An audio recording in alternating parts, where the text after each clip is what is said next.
Hello and welcome back to F1 Every Week. I am your host, Ben Wevel, and today we have a very special guest. Instead of the usual news, infamous Canadian F1 YouTuber Chris, more commonly known as CF Racing, joins us. Chris, it's an absolute pleasure to have you on the podcast. Yeah, thanks for inviting me. I saw your email when I was at a bar, and I'm like, cool, this sounds like a fun opportunity to join. Well, thank you so much for being here.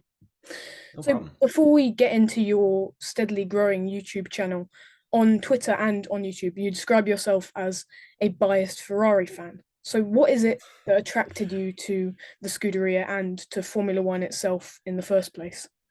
So my background and parents and grandparents, they're all Italian. So Hmm, basically, if you're Italian, you're basically a Ferrari fan. So I grew up as a Ferrari fan, and my dad was a Ferrari fan. So just by association, I became a Ferrari fan.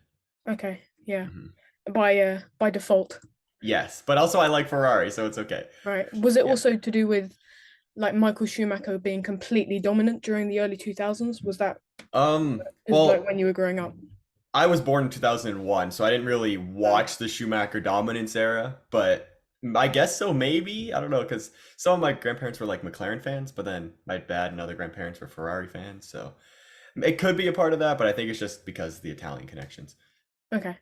So Mhm. now on to CF Racing itself. Like, what was the initial motivation for you to begin the channel? I think it was just under a year ago now. Yeah, actually, I think it was literally about a year ago. I think I started in September last year. So there's this other game that I was like covering for a bit called Hightail. I'm not sure if you heard of it. Yeah, It's the kind the of Canadian Flash channel. yeah. I Yeah. have another channel called Canadian Flash, and that game's delayed basically until like 2024 because they're instead of just going PC only, they're going cross-platform. So there's really no content to make any or no content to make any videos on and stuff. So I decided I'm like, hey, I like F1, might as well talk about F1 while I'm doing this, and it's worked quite well so far. About a year, I've gained like 20K subs, which didn't think I was gonna get, but I'm okay with that. So yeah, that's basically what I've been doing. Yeah, okay. So you were talking a bit about the Canadian Flash channel there, and even though Mhm. the game is sort of not really putting anything out recently, um, and you've also only uploaded, I think, 10 videos on Canadian Flash since the beginning of the CF Racing channel. But Mhm. was it ever difficult, or how difficult was it to balance the time between the two channels?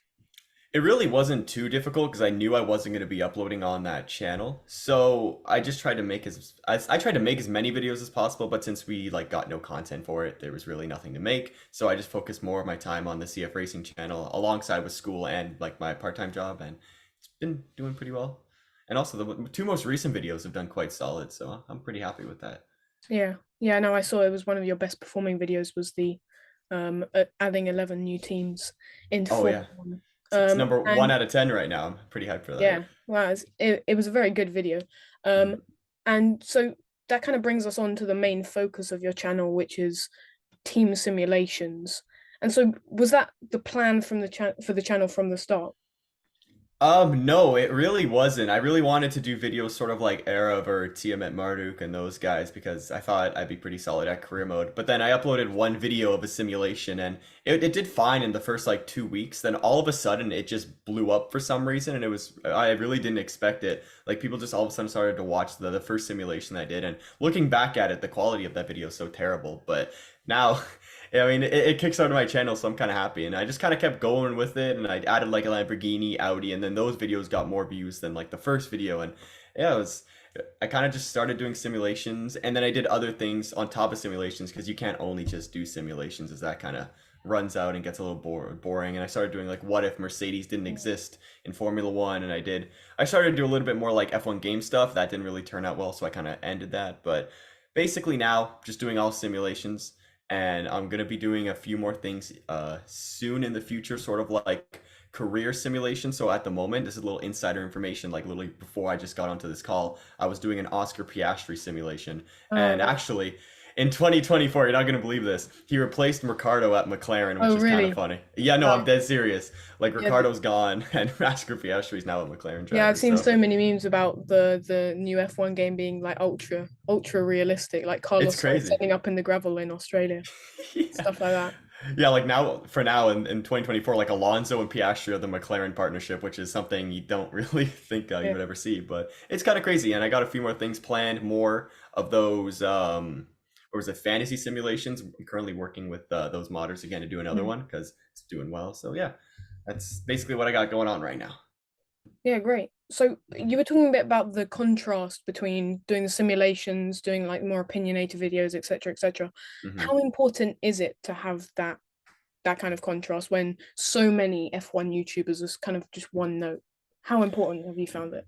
I think it is very important to just mix it up because there wasn't really a time where I got bored of doing simulations, but the thing about simulations is that it takes so long to do Mm, them and it gets really boring just sitting there just hitting F1 and simulating like 160 races 'cause I do 60 seasons for 10 years or mm, 16 races for 10 years. It gets really boring doing that. So doing something else sort of like a mid-season driver ranking or like a preseason like predictions or anything like that helps shake up the grid or if you react to something. I think it just helps like change it up. Maybe don't get as bored, or if you just do something else, it just helps out and keeps your mm. mind off of doing all the simulations and stuff. Do you think it takes longer to make the mods for the simulations or to do the simulations themselves? I don't make the mods, so I just download them off Race Department. So definitely simulating itself takes the longest, and then after that is doing the graphics for each year of the simulation because you got to change it up for each one. And then lastly, surprisingly, editing is the shortest part, which is kind of crazy. So yeah, Mm. it's pretty cool. But you did collaborate with some moderators in one of my favorite series that you've done, the Equal Car Championship. Oh But yes, you only ended up getting to round seven because I you thought did. it was I becoming did. too repetitive. How do you feel when ideas such as these just don't really work out how you planned? Yeah, so it was kind of like the equal car simulation. I thought it was going to be something fun, maybe start doing a little bit of commentary and all that. But I realized I didn't really enjoy doing the commentary over the race. Like I could get people to do commentary and I could edit it, which is fine, sort of what I did for the last couple rounds of the World Cup. But then the World Cup also flopped, which sucks because I put a lot of effort in. I put quite a bit of money into that, which kind of stinks. I didn't get the return I was looking for, but it's whatever. When that actually happens, like it is a little bit demotivating, but honestly, like it doesn't really matter. And in the end, just go back to basically what you're good at and keep doing that. And that's what I did with simulations, and it kind of brought my channel back. So that's pretty cool. Mm. But I Hmm. think certainly there are many positives that you can take from that World Cup series, which you mentioned. So you Definitely. worked with, in the intro to that, you worked with a number of YouTubers, including Aldas, who has 135,000 subscribers at the moment. And so the Hmm. fact that you've been able to work with someone in the F1 community who's, I mean, as prestigious as Aldous is is very impressive and a testament to how quickly you've progressed on YouTube. So Hmm. how pleased are you with the growth of your channel so far? Oh, I'm ecstatic with the growth of the channel. I did not think I was going to be at 20K subscribers at like year one. Like that was probably like maybe year 3 or 4 down the line. And the fact that I already got there is pretty, I'm pretty happy with that. Considering the Canadian Flash channel I started Mm, probably back when I was like in grade 7 or 8. And now I'm what would be going into fourth year college, but I've graduated now. So that channel only has like 7,000 subscribers. So I guess I found a really good niche with the simulation market, along with the F1 game market, and just the whole like F1 game in general. And I'm really happy. I mean, the plan was initially to reach 100K by the end of the year. Don't know if that's possible. It might be. You never know. Something might happen. But I mean, I'll take 20K. That's really a dream. mm. So also on the kind of the growth of your channel, you were saying that you'd be satisfied with 20K, Hmm. but um we're looking, you're in a very competitive industry. YouTube is a very competitive industry. And there are other Formula One creators around you, like, Aldas, as I mentioned, Arav, Tomo, Josh Revel, etc., who have hundreds of thousands of subscribers. Do you ever become sort of engulfed in trying to, you're mentioning that race that you were in for 20K. Do you ever become engulfed in the amount of subscribers you have, and do you ever sort of have you ever found yourself valuing yourself upon the amount of subscribers you have? Because I know that's a rabbit Hmm. hole that many Not go to. not really. No, like it's cool to have subscribers, and it'll be amazing to have like one of those 100K plaques like on my wall right here. But really, like subscribers don't really mean that much in terms of YouTube ads. Like really, it's more views and likes and all that that really pushes your video to get onto the recommendation pages that give you subscribers. So to me, I'd say views and likes are more important, but then I guess maybe to others, subscribers are more important. But then again, subscribers can become inactive and views are just I just think are a much better stat. Same with watch time as well. Watch time is also very important and that was like back in 2018 when watch time was like the biggest thing on YouTube. But to me personally, subscribers don't really matter. Like obviously it's great to have as many as you possibly can, but it's not the end of the world if you're getting like 30,000 views and you have like 100 subscribers because eventually people will start subscribing. How long would you say that you analyze the statistics to do with your channel, and do you think that that sort of part of, the that kind of analysis is how YouTubers can grow if they sort of analyze, which videos do well, etc., etc. How long do you spend sort of, analyzing the analysis? I don't really just like have a sit down session just staring at analytics. Typically, I just go look at analytics for a video or something for like 5, 10 minutes, go back, like then go get a drink of coffee or something, and then go look at analytics again. I used to look at analytics a lot back when I was doing the Hightail channel, like more than the F1 channel and stuff, because it's sort of more of a niche market. You kind of want to see what other videos people are doing compared to like what you're doing. But for me in the F1 channel, I'm really the only guy who just simulates a bunch of teams in Formula One, so I can't really compare myself to anybody. So I guess I'm kind of making my own analytics, if that sounds right. So I do look at them. Like basically, I use like vidIQ and TubeBuddy and all those like Chrome extensions that give you like a little more analytics and like maybe a little bit of like hashtags and tags that you can put in your videos that maybe get you a little more like attention or whatever. But I don't typically look at it that much. And the only real ones that I look at is like upload time for subscribers, like when is the best time to upload, which for my audience, which is like mainly Europeans, Germans, and Americans, surprisingly, it's about like 11, 10 o'clock, and that's when I typically upload. And then there's also like your age range as well. So I try to like cater my like the video maturity sort of to like the age range that I see in my videos, which is around like 18 to 24. But then there's also people who are younger. There's also people who are older. But like majority of them are like 18 to 24. So those are really the main analytics that I look at. Okay. So, we've talked about the growth of your channel, we've talked about looking at analytics, Hmm. but what about Formula One in general? So, also featured in that World Cup video, you mentioned, actually, sorry, I think it was the CCF1 racing channel.